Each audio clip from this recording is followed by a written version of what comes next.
Trevor, the traction engine, enjoyed living in the vicarage orchard.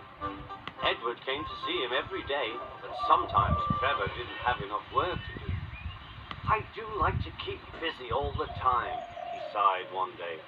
"And I do like company, especially children's company." "Cheer up," smiled Edward. "The Fat Controller has work for you at his new harbour. I'm to take you to meet Thomas today." "Ah!" exclaimed Trevor happily. "A harbour! The seaside! Children! That will be lovely!"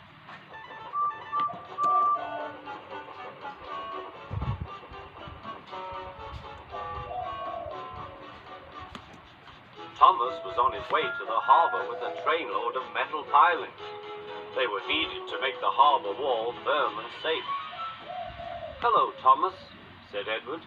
"This is Trevor, a friend of mine. He's a traction engine." Thomas eyed the newcomer doubtfully. "A what engine?" he asked. "A traction engine," explained Trevor. "I run on roads instead of rails. Can you take me to the harbour, please? The Fat Controller has a job for me." "Yes, of course," replied Thomas, but he was still puzzled. Workmen coupled Trevor's truck to Thomas's train, and soon they were ready to start their journey.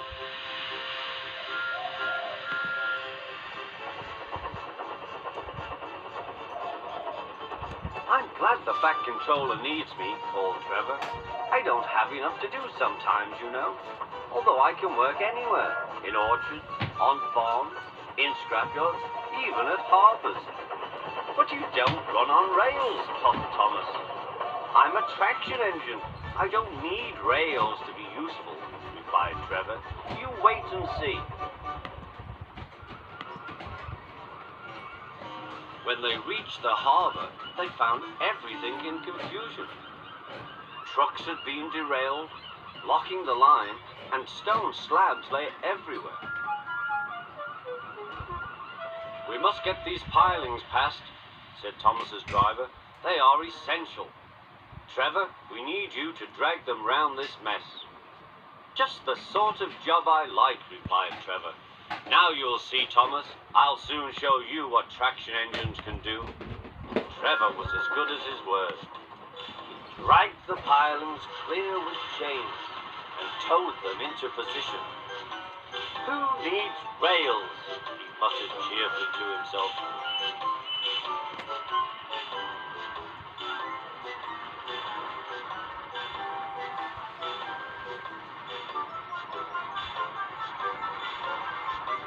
Later, Thomas brought Annie and Clarabelle to visit him.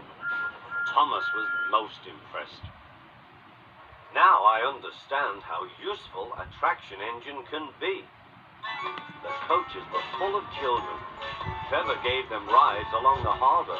He liked this best of all.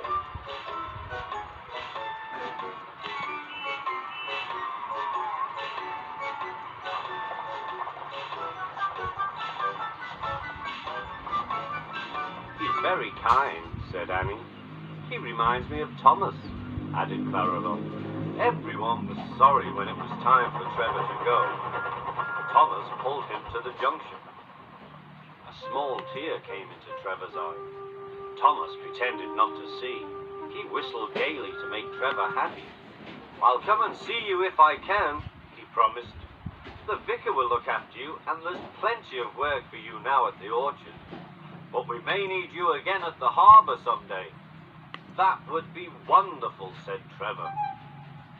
That evening, Trevor stood remembering his new friend Thomas, the harbour, and most of all, the children. Then he went happily to sleep in the shed at the bottom of the orchard.